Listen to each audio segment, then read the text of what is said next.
Assalamu alaikum warahmatullah. Ramadan Mubarak. Good to be here with all of you this fine Wednesday. Fine Wednesday afternoon. Really good to be with all of you.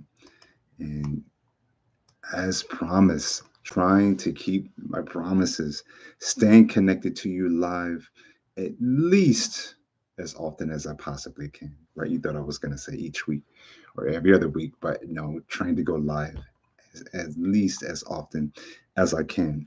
But we are going to continue to have this conversation about vital life force. Why? Because this is what this whole practice, Nature's First Path, is about. Yes, we talk about the movement, we talk about the nutrition, the herbs, right? The iridiology, the reflexology. But at the end of the day, it is, are you gaining energy? Are you moving? Are you building towards better health? Or are we pulling back? Are we drained? Are we low mitochondria battery output? Now, we're not talking about the times when we need to have rest. Of course, we must rest. No one is questioning or debating that. But when it comes down to really breaking down this vital life force knowledge, do we have the knowledge or the energy to get things done at the end of the day, right? If we take a look back on our week, did we have the energy to do the things that we wanted to do or not? And each and every one of us knows the answer to that question. So, this is what we're talking about, vital life force energy. And although it's not quote unquote quantifiable, right, in a lab, it's something that each one of us has a relationship to. And you know it, you feel it, you know it when you have it, you feel it when you don't have it. Okay. So think of your overall vital life force energy as, when you wake up, do you have that energy to stay charged and sustain fairly much until you finish your day and do what you have to do? Of course, age, where we live, right? Toxins in the air, all of these things play into a part. But it's that flow of energy that we can rekindle and recycle, so to speak, at any given time if necessary, to overcome those walls of fatigue, or I should say, avoid those walls of fatigue from the beginning, right? We're not talking about that once in a while, we just feel tired, but those consistent walls of fatigue. Okay. So, vital life force energy is necessary, especially the internal vital life force energy is necessary for us to push through and do what we need to do. So, we're talking about deeper aspects of it. Okay. Well, what are those deeper aspects of it that we should really be aware of and focusing on? There are three, right? Fairly simple. And we probably talked about some of these before through different videos or through different posts, but now consolidating it and giving you three sources to focus on to boost that vital life force power and energy. So one of the first things we need to be doing is leveraging our food sources. Once again, it's the master science of nutrition that is putting it all together. So chlorophyll maintains that power. So getting a regular intake of chlorophyll on a regular basis, where are we going to get that from? Those green, leafy, cruciferous, crunchy, nutritious vegetables that give us that plant energy, that plant blood, quote unquote. So we get those from plant sources going into our body, converting into calcium, vitamin K, iron, and all these different things, is going to help keep naturally the blood flowing, the blood clean, giving it the sources that we need. Okay. But deeper than that, it allows the body to oxygenate. Pulling in more green allows you to breathe in more green and detoxify more green, and Your lungs are shaped like an upside down tree. You see all the bronchioles, right? Your body needs that and it craves that. So making sure we get that regular intake of chlorophyll. But we don't want to just stop there. We need to get the proper amount of sunlight to activate that. We're going deep with it, those deeper aspects. We need the proper sunlight to activate those sources of chlorophyll. And from there, it's really necessary that we get regular exposure to it.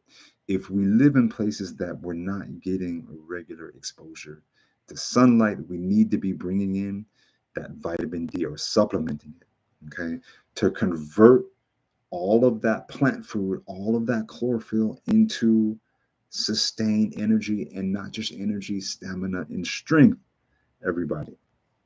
So the key takeaway about that is it's a dual relationship.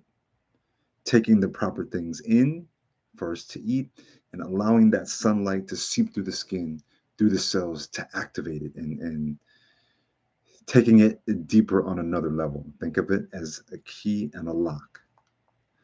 And then one more aspect that we really need to be trying to focus on is the reality of proper bowel detoxification.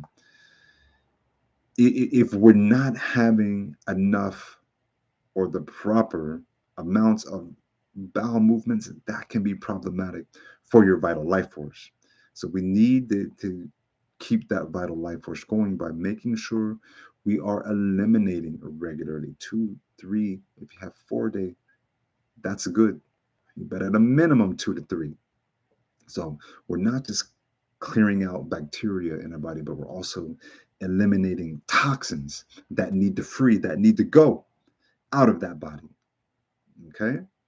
And think of it as once it physically clears, it allows those cells to have quote unquote space for more supercharged cellular activity.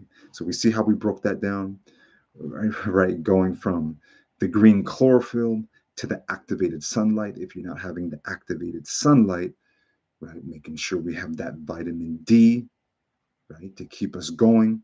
And then from there, it's not meant to stay. It has to eliminate and recycle and re-energize.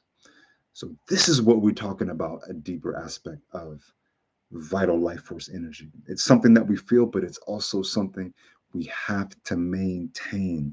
It's something that we have to think about it as circular. And it's not going to move itself on its own. We have to give it a nudge. We have to give it some strength. So on a final note, and welcome to everybody who's joined us. Big shout out, right? On a final note about your vital life force energy, body manipulation in the form of reflexology is also a very good way to start feeling balance again, to realign your kudra, your hema, meaning power. And that allows the release and unblockages of those blocked channels and energy pathways, right? Both the physical and the ethereal, right? So the whole aim is to operate on our highest level possible. And getting that, first and foremost, we have to get that proper nutrition in. And getting that proper nutrition in needs the right sunlight to move it and to rekindle it and to activate it. But then we have to make sure we are releasing bacteria and toxins on a regular. So these are some core health truths.